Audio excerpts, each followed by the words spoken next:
On Tuesday, news broke that the LIV Tour and the PGA were merging.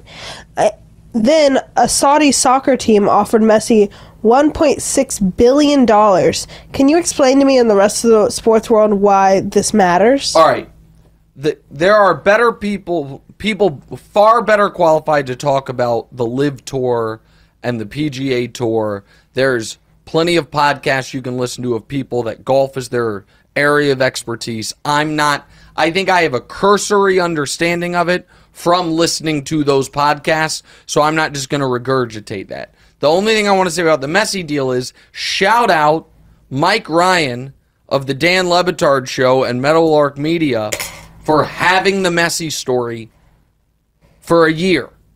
He has been dead right on this, scooping insiders globally, and he took a victory lap yesterday, and he should have. Why this matters to the rest of the sports world is very simple. Is Saudi Arabia's sovereign wealth fund going to purchase a major American sports team? They are now in the PGA Tour. They kind of own it. Are they going to buy a baseball team, a basketball team, or a football team? We had a Russian oligarch buy a basketball team in Prokhorov. And, to quote Logan Roy from Succession, money wins. And there was a lot of standing on principle, trotting out 9/11 victims' families, done by the PGA Tour, and then they bent the knee to the money. Is there a dollar amount the Sovereign Wealth Fund in Saudi Arabia could offer the NFL to where they could own a team? I think dismissing it as an impossibility would be naive.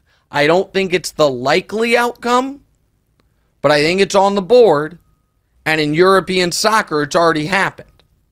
So it absolutely could happen here. Is there something you wanted to ask? So, what this means for golf, go to the golf experts on. What it means for the rest of the sports world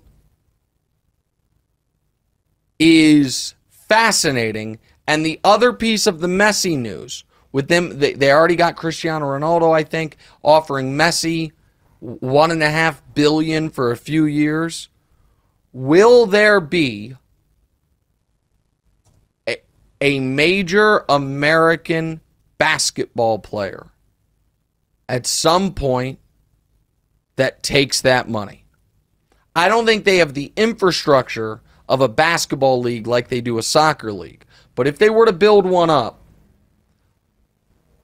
and, they offered Tiger Woods $800 million to join the LIV Tour. He turned it down on principle, and then the PGA merged with them. Tiger's probably furious. They offered Rory. Rory says they didn't offer him money, but the reports were it was, a few $100 million.